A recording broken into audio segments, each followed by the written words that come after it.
4 ta tuxumdan benta tort tayyorlaymiz. Kichkinagina tuxumlarni oq sarig'idan ajratib olib, oqiga bir chumdim tuz qo'shib, blenderda yaxshilab ko'pirtirib olamiz.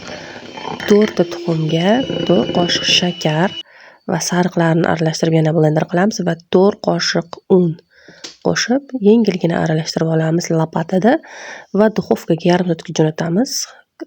Krem uchun morojniy krem tayyorlaymiz. 250 gramm qaymoqqa 200 gramm zgushonkani qo'shib, yaxshilab ko'pirtirib aralashtirib olamiz va korjlarni bo'lib, krem, banan, ikkinchi korjiga ham krem, banan va ustiga ham krem, chekkalariga ham ozgina krem tekizib olamiz va shunaqa ushoqlari bilan, o'zini ushoqlari bilan dekor qilamiz. Ustiga shokolad qirg'ichdan chiqaramiz va xolodilnikka 5-6 soatga yuboramiz.